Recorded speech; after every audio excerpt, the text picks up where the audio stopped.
வணக்கம் ஃப்ரெண்ட்ஸ், நான் Kalai. Welcome to my channel. எல்லாரும் எப்போவும் சந்தோஷமாக ஹாப்பியாக இருக்கணும் அப்படின்னு தான் நான் நினைக்கிறேன்.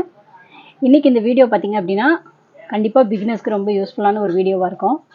இப்போது இந்த saree ப்ளவுஸில் வந்து இந்த மாதிரி ஒரு டிசைன் பேட்டர்ன் கொடுத்துருக்காங்க. இது பார்த்தீங்கன்னா நடுவில் வந்து இந்த மாதிரி ஹோல்ஸ் வந்த மாதிரி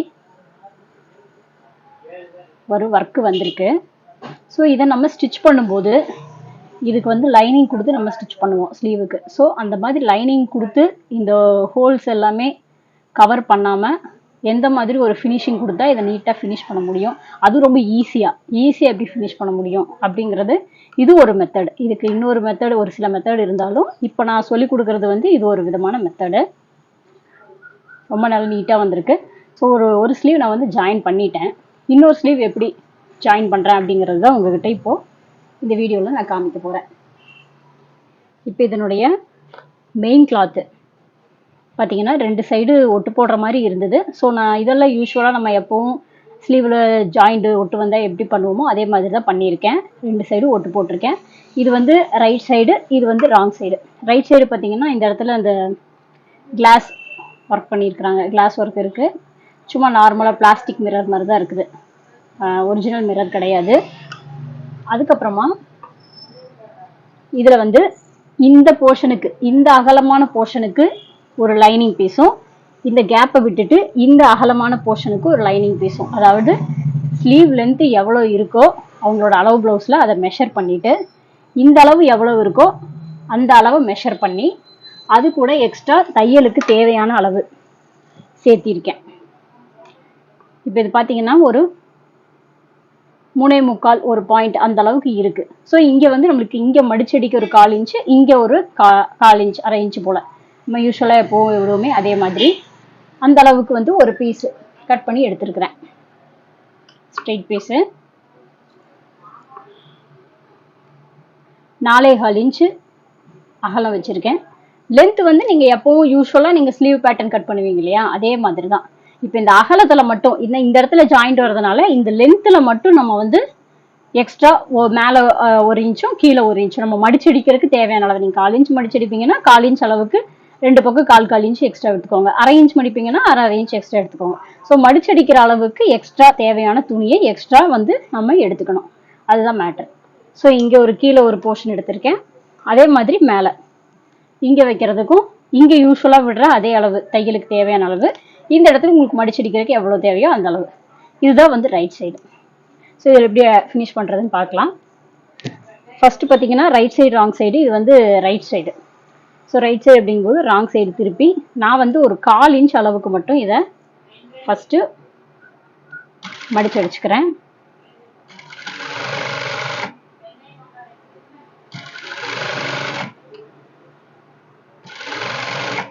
உங்களுக்கு இந்த ஒர்க் நீங்கள் கற்றுக்கிட்டிங்கன்னா உங்களுக்கு ஆரி ஒர்க்கு இந்த மாதிரி ஸ்லீவ் டிசைன் பண்ணும்போது கூட நெட்டெல்லாம் வச்சு அட்டாச் பண்ணும்போது கூட உங்களுக்கு வந்து ஈஸியாக இருக்கும். ஒரு சில சமயம் நம்ம நெக்கில், பேக்கில், ஸ்லீவ்லாம் வந்து நம்ம நெட்டு வச்சு அட்டாச் பண்ணுவோம். ஸோ அந்த இடத்த எப்படி ஃபினிஷ் பண்ணுறதுன்னு இதை பார்க்கும்போது உங்களுக்கு ஒரு ஐடியா கண்டிப்பாக கிடைக்கும். நான் ஆல்ரெடி பேக்கில் வந்து நெட்டு வச்சா எப்படி ஃபினிஷ் பண்ணணுங்கிற வீடியோ வந்து நான் போட்டிருந்தேன்.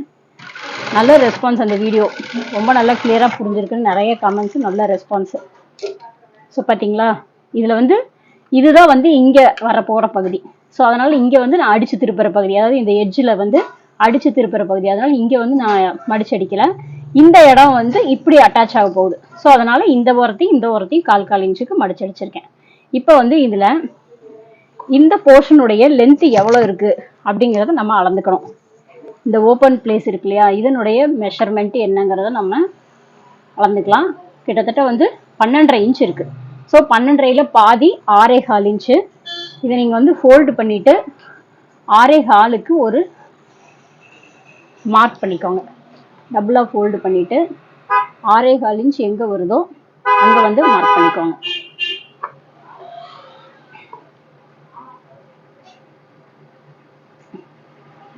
ஆறேகால் இன்ச் வர்ற இடத்த மார்க் பண்ணிக்கோங்க. அதே மாதிரி இங்கேயும் 6.25 இன்ச் எங்கே வருது அப்படிங்கிறத பார்த்து மார்க் பண்ணிக்கோங்க.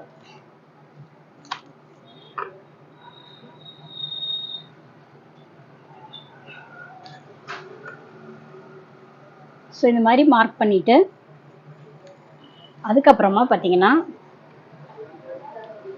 இந்த அளவுக்கு லென்த் வந்து இந்த அளவுக்கு, இதை விட எக்ஸ்ட்ரா இருந்தால் கூட பரவாயில்ல, ஏன்னா நம்ம ஃபினிஷ் பண்ணி முடிச்சுட்டு எக்ஸ்ட்ரா இருக்கிறத கட் பண்ணி விட்டுக்கலாம். ஸோ அதனால எப்பவுமே கொஞ்சம் எக்ஸ்ட்ரா எடுத்துக்கிறது நல்லது தான். ஸோ அதனால இந்த அளவுக்கு எடுத்திருக்கேன். இப்போ இதனுடைய நல்ல பக்கத்துக்கு மேலே இந்த பீஸ் பார்த்தீங்கன்னா லென்த் கொஞ்சம் எக்ஸ்ட்ரா எடுத்துக்கோங்க, இதை விட எக்ஸ்ட்ரா எடுத்துக்கோங்க. அகலம் பார்த்தீங்கன்னா நான் வந்து 2.25 இன்ச் அந்த மாதிரி எடுத்திருக்கேன் அகலம். இந்த 2.25 இன்ச் நீங்க எடுக்கும்போது தான் அதே மாதிரி இந்த கேப் இருக்கு இல்லையா, இந்த கேப்பினுடைய அகலத்தையும் அளந்துக்கணும். இது எவ்வளவு அகலம் இருக்கு பாருங்க, கரெக்டா ஒரு இன்ச் அகலம் இருக்கு. ஸோ இந்த 1 இன்ச் அளவுக்கு உள்ள நம்மளுக்கு லைனிங் வரக்கூடாது. ஸோ அதனால நான் வந்து இங்க மடிச்சு அடிக்கிற அளவு அதுக்கெல்லாம் சேர்த்து ஒரு 2.25 இன்ச் கால்குலேட் பண்ணி மெஷர் பண்ணி எடுத்திருக்கேன். ஸோ இப்போ இந்த 2.25 இன்ச் வரைக்கும் இந்த அளவுக்கு இப்படி ஃபோல்டு பண்ணிக்கோங்க. ஃபோல்டு பண்ணி நல்ல பக்கத்துக்கு மேலே இந்த மாதிரி வச்சிருங்க. வச்சுட்டு ஒரு ஸ்டிச்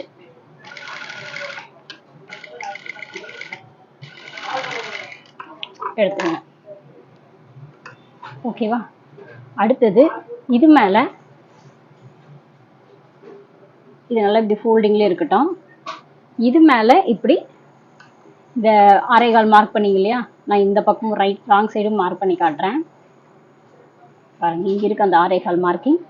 கரெக்டாக இந்த மேலையும் இப்படி வச்சு ஒரு ஸ்டிச்.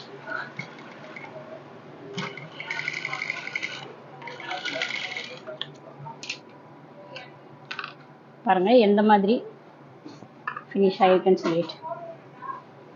இப்போ இதில் நீங்கள் ஒரு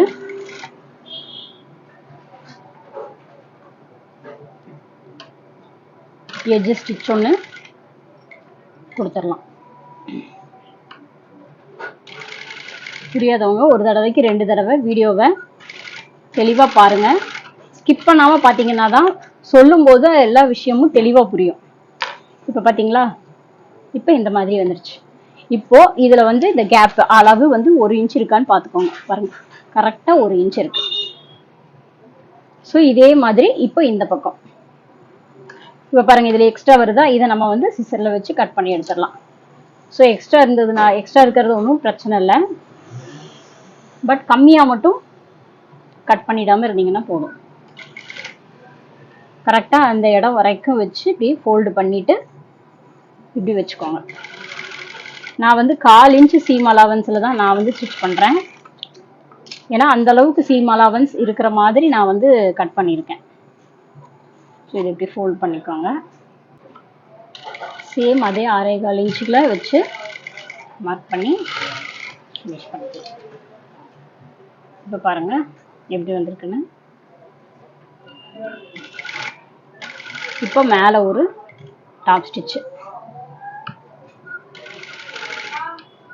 அந்த கேப்பும் கரெக்டாக வரணும் நம்மளுக்கு. ஸோ அதனால் அந்த மெஷர்மெண்ட்ஸ் எல்லாம் ரொம்ப முக்கியம். எந்த அளவுக்கு வச்சிங்கன்னா அந்த கேப்பு கரெக்டாக 1 இன்ச் வருது அப்படிங்கிறது எல்லாமே கரெக்டாக பார்த்து இது பண்ணணும்.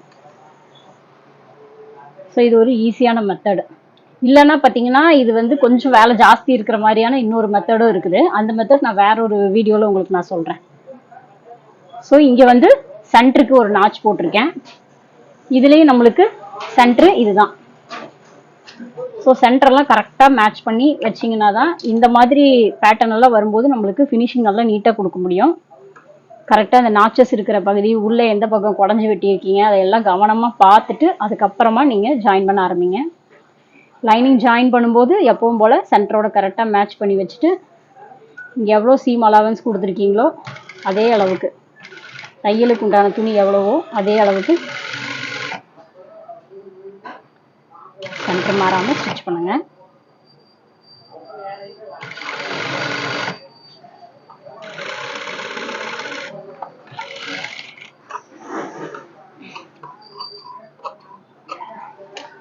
அடிச்சு அப்படியே ரிவர்ஸ் பண்ணிக்கலாம். நல்ல நகத்தில் ப்ரெஸ் பண்ணி கொடுத்துட்டு இந்த இடத்துல நீங்கள் ஒரு எட்ஜ் ஸ்டிச் போட்டதுன்னா போட்டுக்கலாம். நான் வந்து அப்படியே திருப்பி டாப் ஸ்டிச் கொடுக்க போகிறேன்.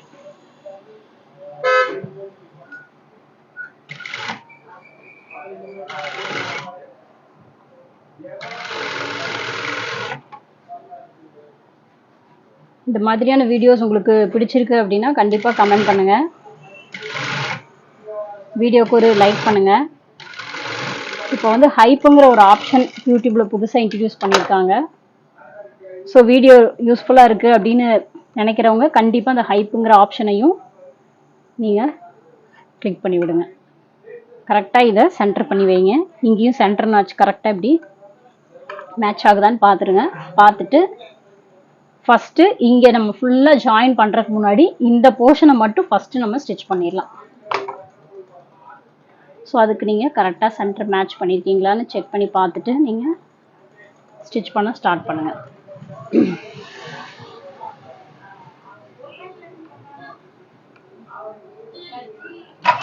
நல்லா ப்ரெஸ் பண்ணி கொடுங்க. அந்த 1 இன்ச்சை தாண்டி வெளியில் வரக்கூடாது.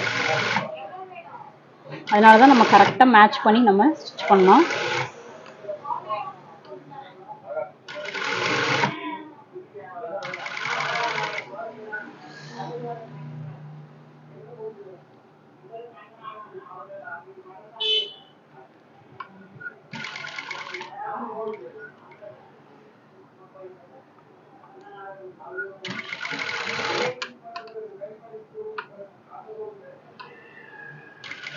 நீங்கள் ஸ்லீவ் கட் பண்ணும்போதும் கரெக்டாக நீங்கள் பிளான் பண்ணி கட் பண்ணணும். எவ்வளோ நீங்கள் தையலுக்கு துணி எக்ஸ்ட்ரா விட போகிறீங்க அது எல்லாமே பக்காவாக பிளான் பண்ணி கட் பண்ணிங்கன்னா இந்த மாதிரி ஸ்லீவ்ஸ் தைக்கிறது உங்களுக்கு ரொம்ப ஈஸியாக இருக்கும்.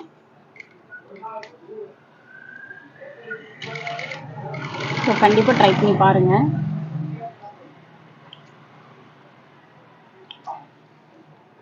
நம்மளுக்கு அந்த ஓப்பன் வழியே எங்கேயுமே நம்மளுக்கு லைனிங் கிளாத் வெளியே தெரியக்கூடாது, அதுதான் விஷயம். ஸோ இப்போ நம்ம கரெக்டாக ஸ்லீவை அட்டாச் பண்ணிக்கலாம்.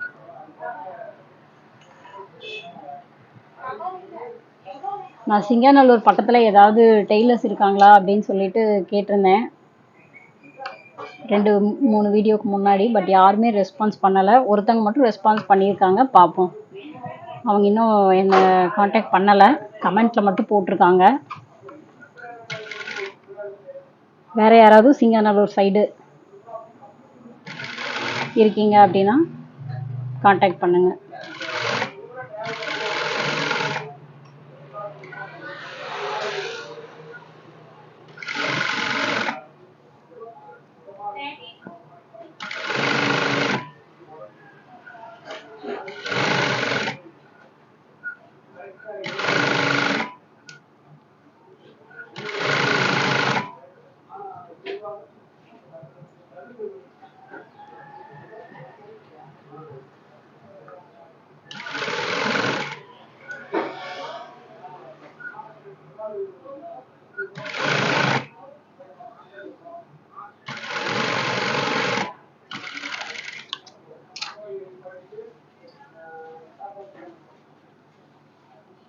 அவ்வளோதான். இப்போ எக்ஸ்ட்ரா இருக்கிறத கட் பண்ணி எடுத்துக்கலாம்.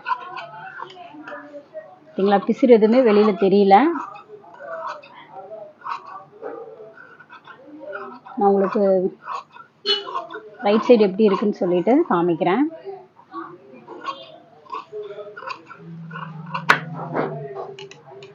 இந்த மாதிரி வீடியோஸ் நம்மளுக்கு எப்பவுமே யூஸ் ஆகாது. பட் வந்து ஏதாவது ஒரு சூழ்நிலையில் இந்த மாதிரி டிசைன் வச்சு ஏதாவது வரும்போது நம்ம அந்த சமயத்தில் நம்மளுக்கு திணறாமல் நம்ம கரெக்டாக பண்ணணும்னா அந்த சமயத்தில் இந்த வீடியோ நம்மளுக்கு யூஸ்ஃபுல்லாக இருக்கும். பாருங்கள், எந்த ஒரு இதுவுமே நம்மளுக்கு வெளியில் தெரியவே இல்லை, லைனிங் எதுவுமே வெளியில் தெரியல. இதை சுற்றி நம்ம ஸ்டிச்சும் போட்டதுனால இந்த ஸ்டிச்சுமே அவ்வளோவா வெளியே சுத்தமாக விசிபிளாக தெரியவே இல்லை. பட் நல்ல நீட்டாக இருக்குது. உள்பக்கம் பார்த்தீங்கன்னாலும் ஃபுல்லாக அந்த இடத்துல மட்டும் ஓப்பன் வந்த மாதிரி சைடு எல்லாமே பக்காவாக கவர் ஆகிருக்கு.